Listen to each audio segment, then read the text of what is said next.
to wafer soul is catch up the tempo to show. You'll find the weight is swaying, swaying the beauty swing, crying like a light and rain, a stirring and dramatic wind, wearing a masked thing, belongs to Halloween.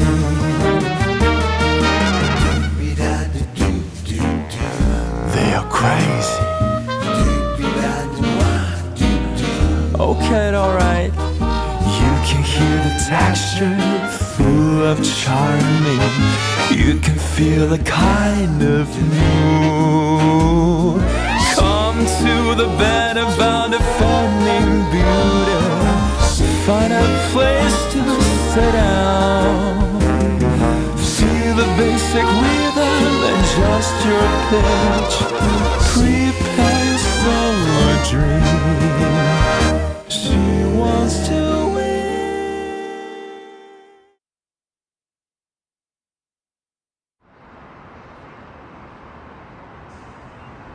我也不是为了跟你害这个钱，我也不需要这个钱。 我也不在乎你，我就不希望我们以后再有任何联系。但是吧，我今天干这个事情，就是为了我一个特别重要的人。你也不需要知道这个特别重要的人是谁，想知道吧？我就不告诉你。你是不是想知道？我就不告诉你，我一点都不在乎你了，我一点也不喜欢你了。你就。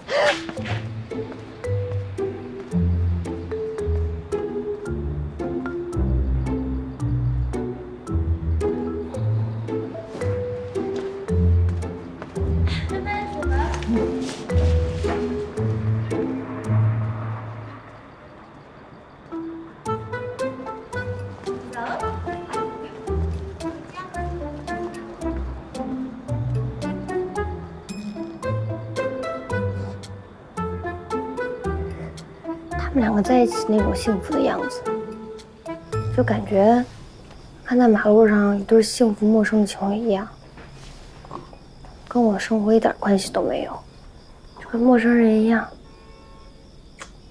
我也别老在想着人，你说是不是这样？对。所以你见着那个王八蛋就没问他要钱，是吧？哎呀，钱不重要啊。钱不重要吗？ 也重要，但是今天对我来说不重要。我今天找他去，我本来也不是为了要钱，我就是想看看我自己有没有办法面对他。你说郑飞他深深的伤害了我，那如果我能面对他，那是不是蔡飞也能面对那些伤害过他的事儿？是你这大半夜的找我就聊这个？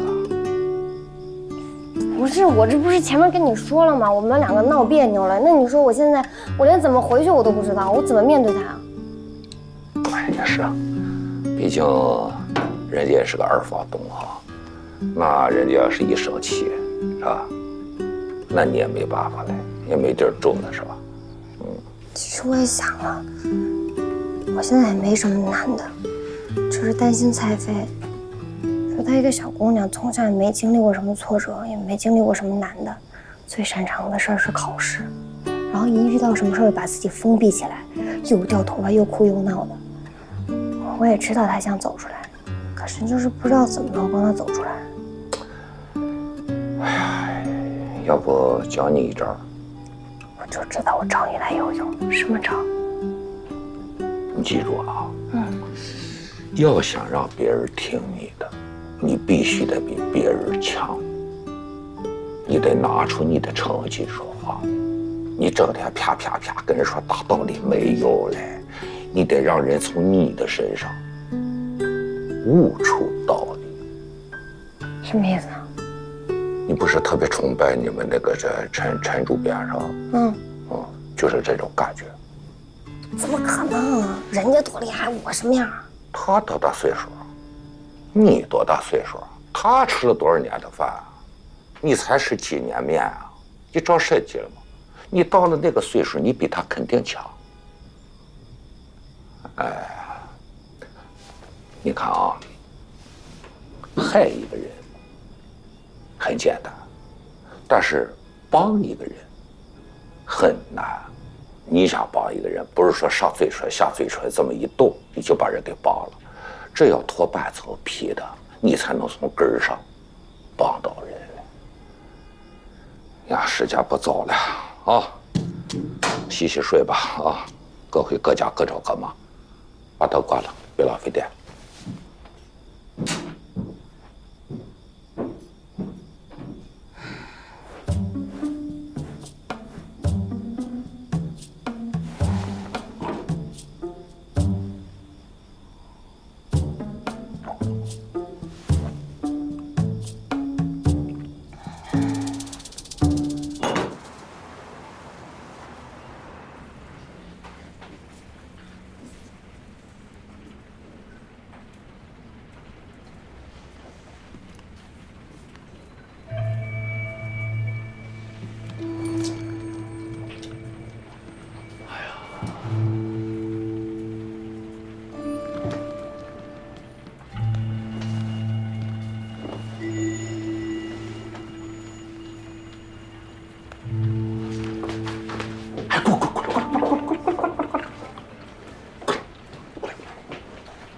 关门。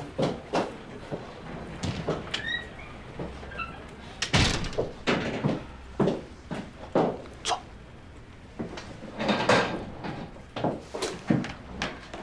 昨天晚上饭吃的怎么样？不怎么样，菜飞跟个臭石头似的。怎么就臭石头了呢？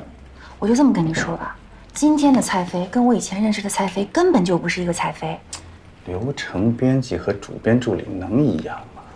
你还用以前的方式对待他，人家能给你好脸吗？说在一起那么久，什么都没学会。哎，老大，我可真的努力了，我不信你问陈默，我全程笑脸相迎，我对蔡飞比对我妈都好。哎呀，老大，你太不尊重人了，你怎么老看手机啊？别管我的事儿。你昨天晚上有什么消息都没得到？没有，菜还没上齐，蔡飞就黑着脸走了。哎，倒是那个李娜啊，她帮里帮外说了不少好话。那有什么用啊？关键是蔡飞呀！哎呀，你这么说有点太势利了吧？怎么就势利了？就你刚才说的呀，谁有用谁没用的。我说的有错吗？你能有错吗？那倒是没错，就是我觉得这样不太好。攀高踩低啊，大家都觉得是不对的事情，是不是？但其实就是面子问题，所有人都在这么做，有些人不做，为什么？钱没给到位。你不要以为只有你在测算别人，其实每一个人也都在测算你。你有多大用处，就能上多大的台面吃饭；你有多大价值，你就能进什么样的圈子。别以为你自己不想进那个圈子，只是没有人带你去，而你想挤你也挤不进去。久而久之呢，你就会觉得整个世界只有你的生活这么大，然后你就会用正直、善良来安慰自己。为什么我说是安慰自己？因为你从骨子里知道自己是社会平庸的大多数，金字塔的顶端永远没有你站的地方，你只能和那些善良正直的人一起挤在金字塔的最下面。呀！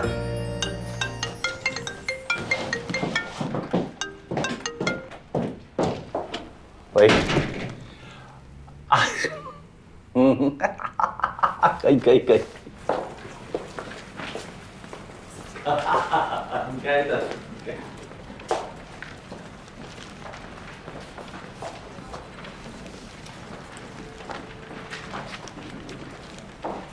那也太不合理了吧？啊？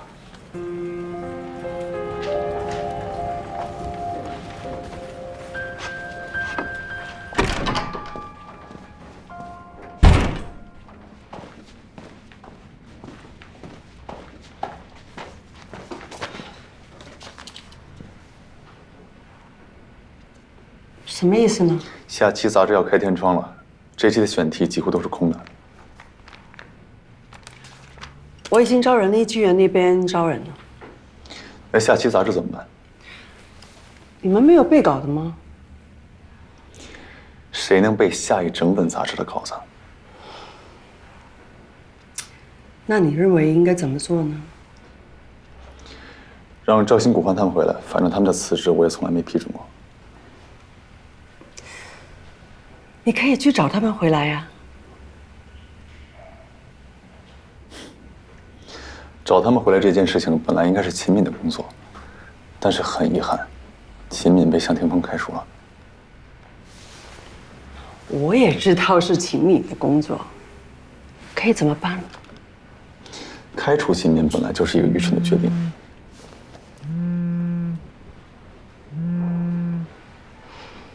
我可以接个电话吗？在外面等你。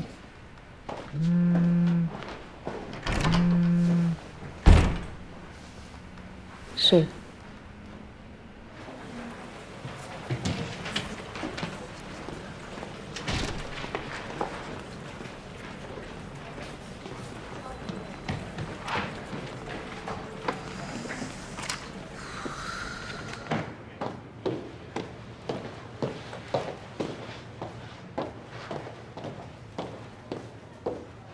请等一下。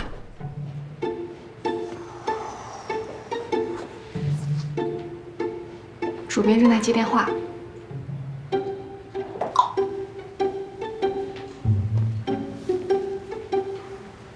有东西的。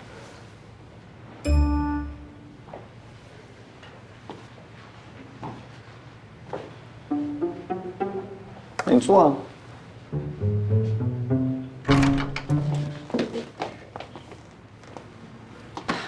都进来吧，蔡飞你也进来。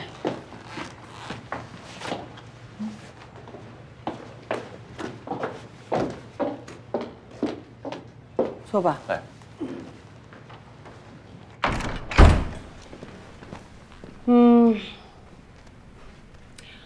我对最近这个主编的斗争已经非常疲惫了。你们支持谁，反对谁，我无所谓了。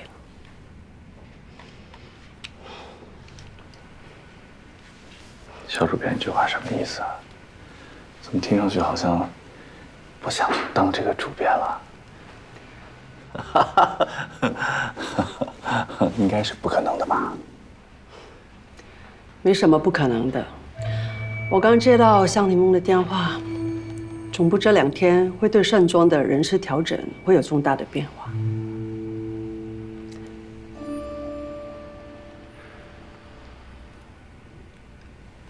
卢总监，你有话想说吗？是啊，但是不知道合不合适。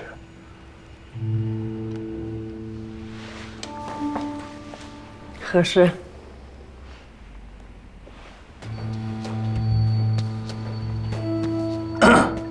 然后我就说啊，绝对的内幕啊，我在总部的朋友给我打电话，陈开怡去了趟巴黎，还带着安东尼去了趟金港，见了一个人，见了谁不知道，反正这次会面对安东尼影响特别大。总部这几天会发布新的人事调整，这个人事调整计划，可能是冲着向霆锋还有您去的。什么意思啊？为什么要冲着肖主编？你有什么资格在这说话呢？要不然你坐这儿。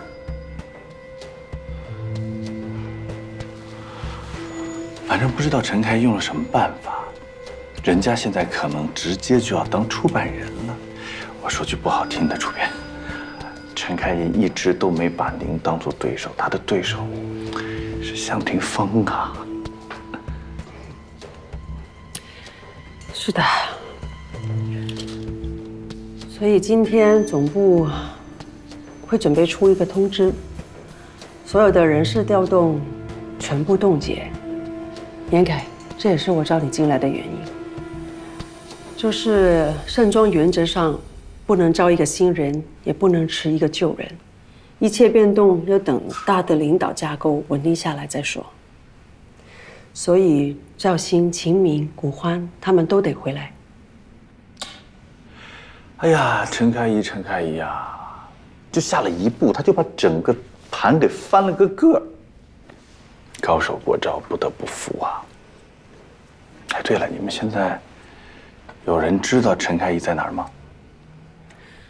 还在受年假吧？这个年假，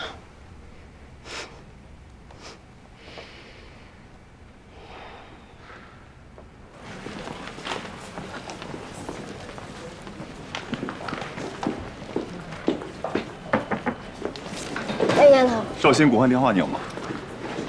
我给他们打电话，明天10点半务必回公司，召集专题所有人，11点开选题会。 yes。怎么了？没有，就是终于我们又可以开选题会了。这段时间公司里乱哄哄的，我以为我再也赶不上下一次的选题会了。通知他们。哎，杨同，等一下。其实我这段时间写的稿子，什么稿子？我按照赵鑫姐提的选题写的，一篇人物稿，一篇生活方式稿，还有一篇专题稿，请您过目。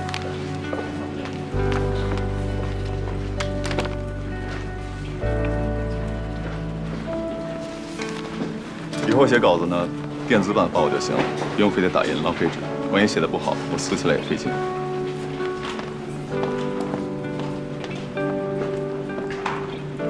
哎，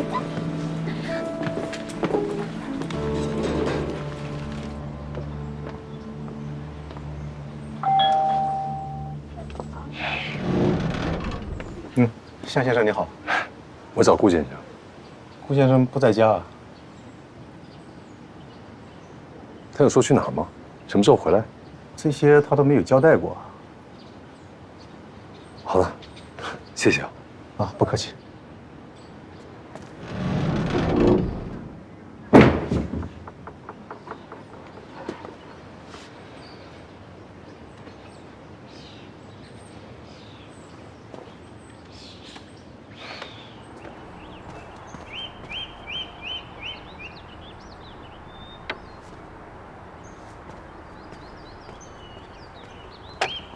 怎么了？有事儿啊？没事儿。现在可以说你的事儿了。为啥现在就可以说了？有重要的事儿能憋在心里。陪着我这老头子喝了一下午的茶，说明你已经有一定的定力了。 无论多着急的事儿，都能够静下心来。这是做生意最起码的条件。可惜很多人不懂，你做到了。那都是因为跟您学的，耳濡目染啊。你母亲就有静气，可能是有你母亲的遗传基因吧。 在我心里，我妈就是一个完美的人，我可不想跟她比啊。比？哼！你和你妈可没法比。你到底还有一半是你爸的遗传基因呢。老醋坛子。说正事儿，虽然现在我爸不愿意，但我还是很有信心的去跟他谈判。 从他那儿拿点资金出来。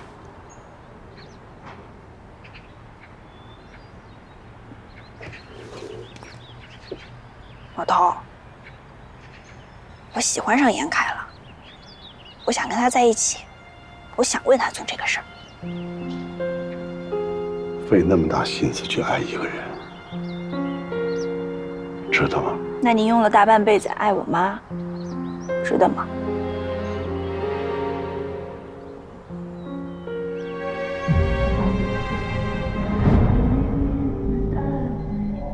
因为我不想失去他。我都结婚10年了。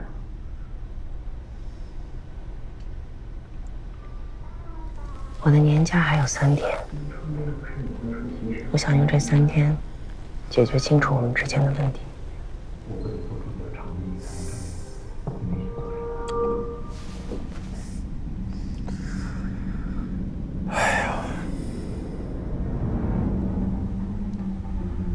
我们这每次见面搞得都跟演谍战剧一样，你不觉得吗？司茶上的风头已经过去了，杜夏撑住了，你出什么篓子？那又怎么样？该一要说的我都说过了。我对咱们这种见不得光的关系，我累了，我真的累了。我不知道我们为什么还要再坚持下去。去美国之前，不是这么想的。这才2个多月，到底出什么事儿了？我以前一直在逃避这个问题，现在我想清楚了，逃避没有用，我必须要正视这个问题。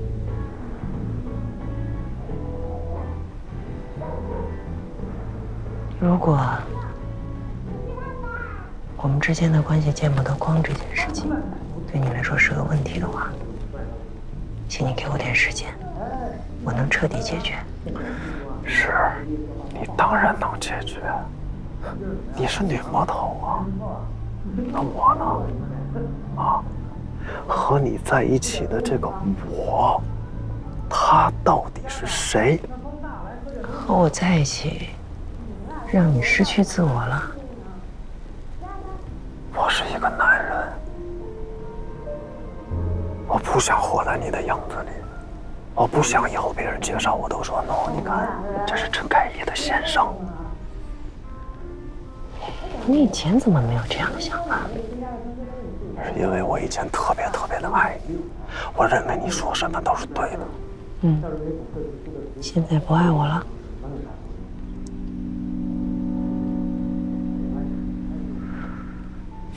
这不是爱不爱的问题，这是一个男人自尊心的问题。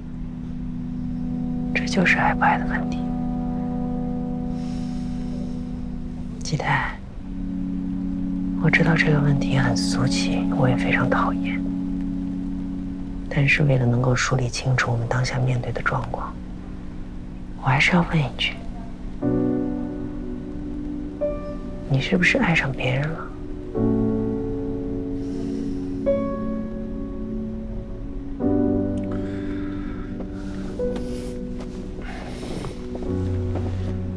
如果你觉得这样舒服，也觉得这样分开比较有逻辑性，对，没错，我就是爱上别人了。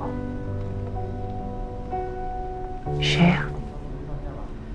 一个不用跟我在酒店、在电影院、在地下停车场偷偷见面的人。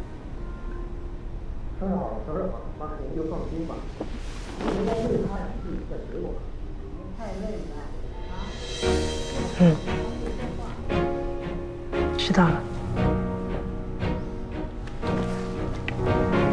数不清是第几次没理由，是第几次怀疑，双手无法触碰到你，记不清是如何放弃，又如何在宿醉后失忆，让自己忘个干净，收起善意，努力穿上伪装的心意，让我对着镜子微笑，哭笑，丢掉呼啸而过的爱情。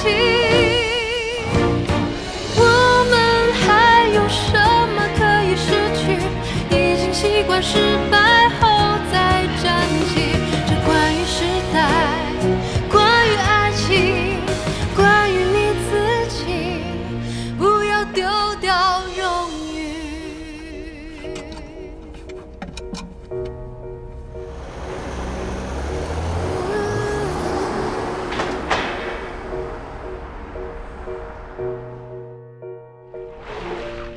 丢掉荣誉。你今天这是怎么了？不像在做运动哎，像是不要命了。想多出点汗。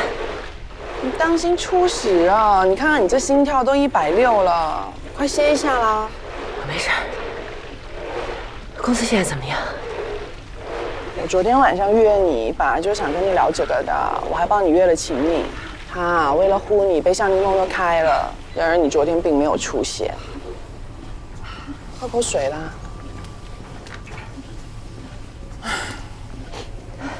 秦敏的事，我知道。我今天请病假没有去公司，刚刚薛磊跟我说啊，公司要出大事情了。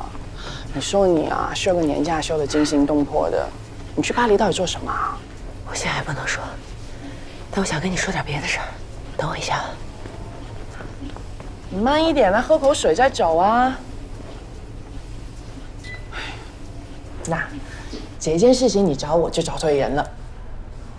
知道你是爱情专家。不，你这么说呢，就太不具体了。我只能说，我是整个盛庄集团塔罗牌情感测试第一高手啊！怎么还有这一手？以前怎么不知道？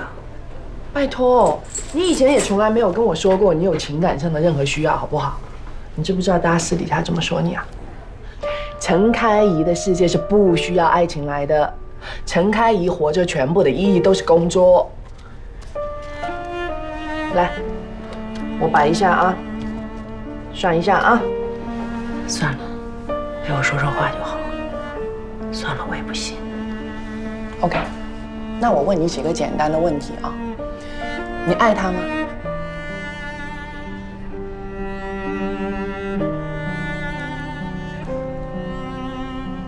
爱是一个很复杂的词，我更倾向我对他有比较深的感情。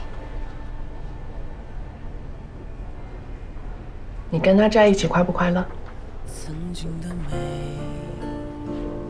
总体而言，还是快乐的。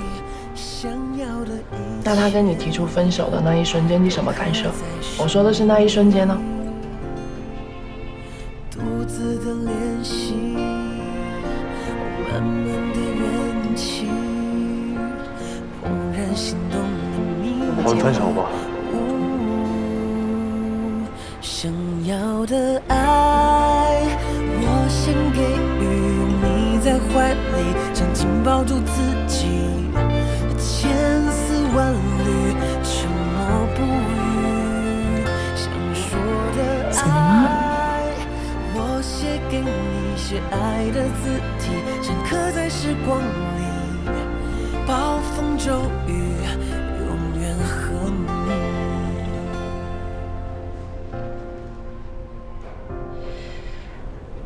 那一刻，我觉得好像在战场上，有人在你背后开了一枪，回头一看，是你最信任的那个人。OK， 那你现在打算怎么办？哎，如果你需要新欢的话，跟我说啊，我这里很多不同类型，我介绍给你啊。现在还没想那么多。盛庄接下来还有一场硬仗要打，等打完这场硬仗，其他的再说吧。反正所有的细节你也不会跟我说，我就一句话问你啊，你到底有多大的把握可以赢过向霆锋？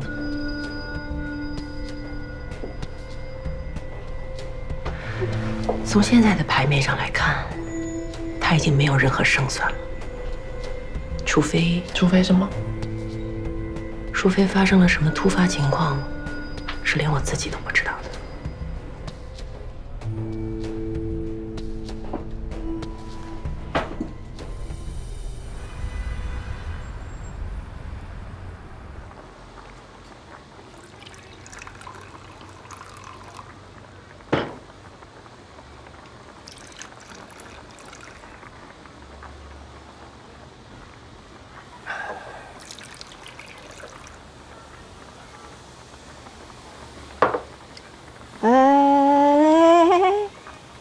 你这么晚把我喊出来，你最好说点让我听得进去的话，不然咱朋友不做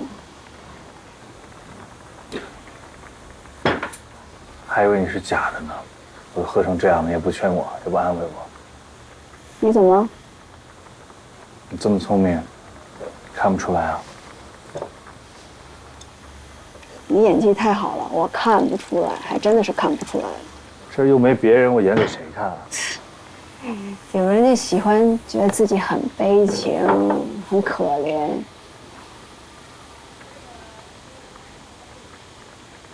说吧，什么事？不能说。不能说。啊，我走了，好无聊啊。不能说，我都说了。不是什么好事儿啊，昧了良心的事儿。好，怀疑什么呢？这不你天天做的事儿吗？这回不一样，真的昧了良心了。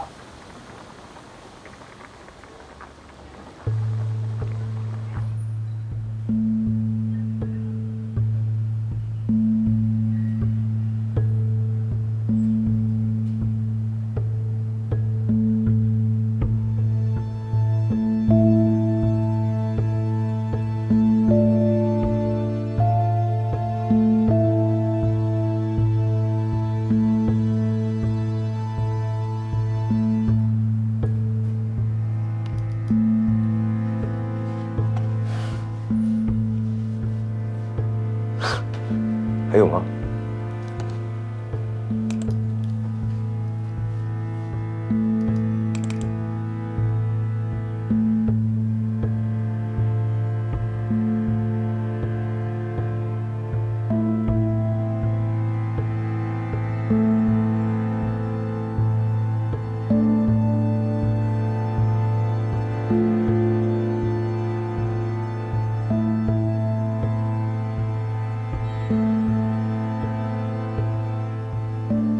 罗冰冰怎么拿到这些东西的？这些5星级的酒店怎么可能泄露这种私密的信息啊？他说是从私人渠道。什么样的私人渠道可以取得这些？而且你注意到没有？这几个视频都是2个月之前的呢。这就说明他早就拿到了，而且他早就开始查陈开怡跟雷启泰，但是他拿到实锤之后又一直捂着，一直到现在才交给我们，真是用心良苦啊！他能怎么用这些视频都想好了。他怎么说的？他说先交给一些合适的网络媒体，吸引一些传统的媒体跟进，等了有了关注度以后呢，再抛出前一阵子盛装茶商的事情。带出雷启泰，不管在哪里做事前总监，都会在那家公司投广告给盛装，说的好像是拿回扣这样，把整个事情定性为陈开怡、雷启泰有着不正当的性关系、性贿赂。他这样的话，他们2个都会身败名裂。性贿赂？哼，那就不仅仅是丑闻了。这是犯罪！哼，这个鲁冰冰为了上位当副主任，可真的是。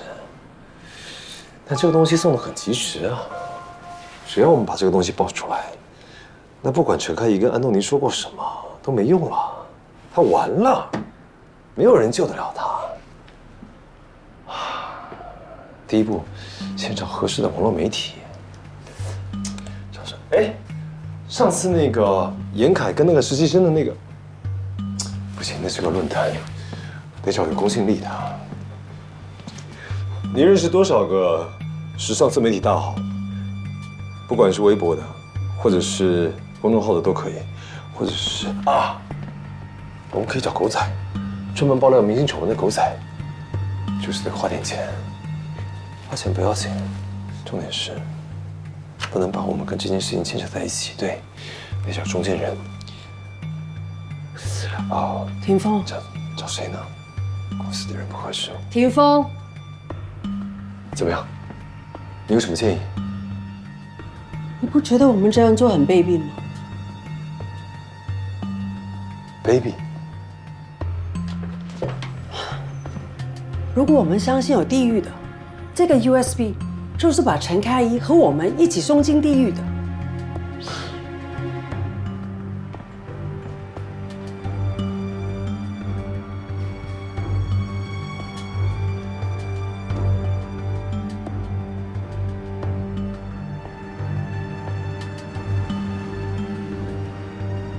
所以你还是没有打算跟我留下来在一起？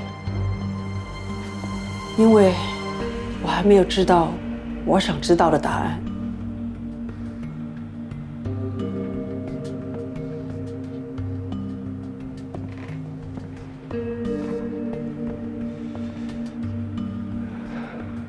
是，我是做局对付过他，他是我的学弟，我一手带他出来的，他还是我的朋友。我没有想到他会死。 所以你还是对他做了局，所以你刚才所说的什么一切情感都不重要，都可以牺牲是吗？因为过去不重要，重要的是未来。我们能够努力的，也只有未来。我做的一切，你不明白吗？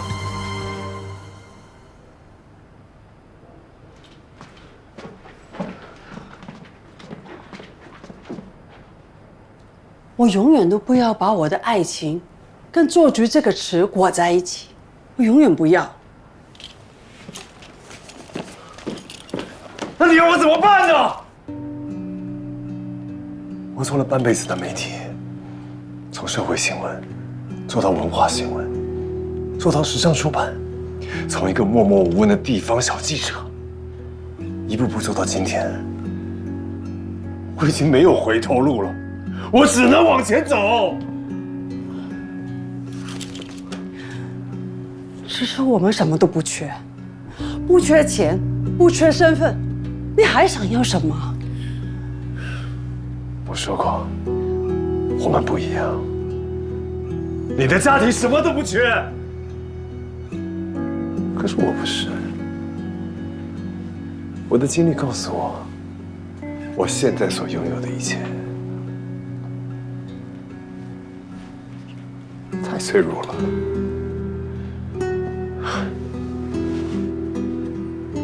这个世界风起云涌，更新迭代，年轻人一波又一波，老的人随时被淘汰。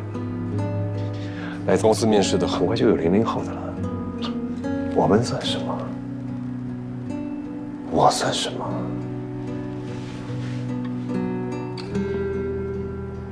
我出版人的这个位置，它就像是一顶纸糊的帽子，不知道哪天从哪儿吹来一阵风，那就没有了。所以我需要足够多的钱，我才有足够多的安全感。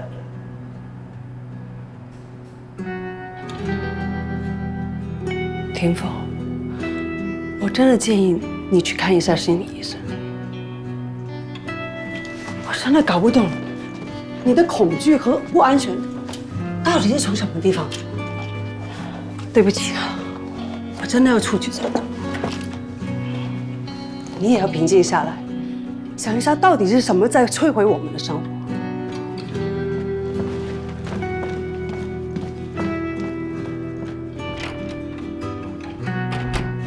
你能不能好好想一想？如果这一次陈开怡真的赢了，我们就真的什么都没有了。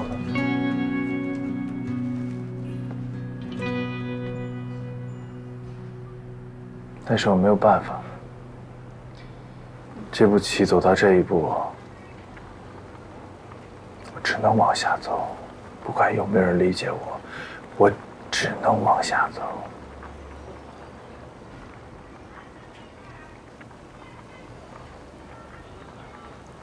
你是不是做了什么影响陈开怡的事？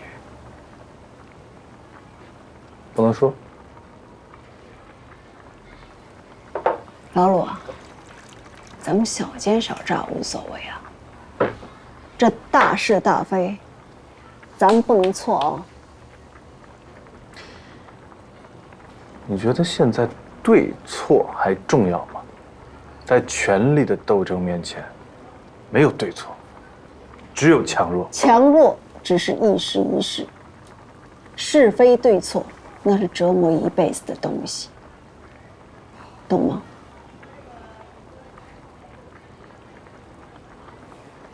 对不起啊，我真的不能说呀。你到底做了什么东西？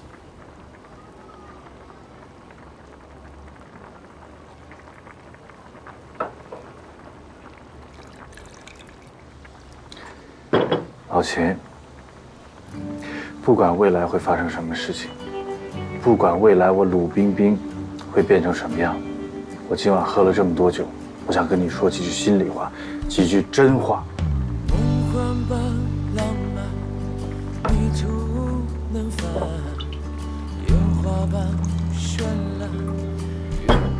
我鲁冰冰爱盛装，不比你们任何人差。我要盛装一劳永逸的好，万古长青的好。我要盛装每一个员工体体面面的活着，不要再为了吃饭，不要再为了房租，不要再为了挤地铁而苦恼，要他们每一个人都体面的活着。而体面这两个字是打在金钱之上的。有太多人嘴里只说我的理想情怀，我认为那些人不是虚伪就是坏，要么就是又虚伪又坏。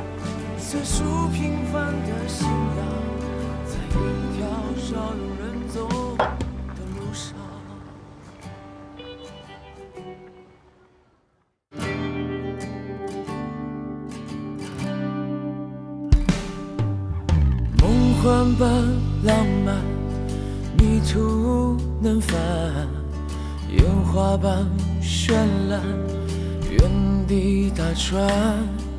被什么吸引？为什么所乱？一颗心不安，缱绻辗转。星星和遗憾，星星点点，在推波助澜，骄傲慢慢，也曾经沧海，也曾经温暖，一双手点燃，推杯换盏。我的梦，璀璨如朗朗星空，藏身在茫茫人海中。怀抱着最初平凡的信仰，在一条少有人走的路上。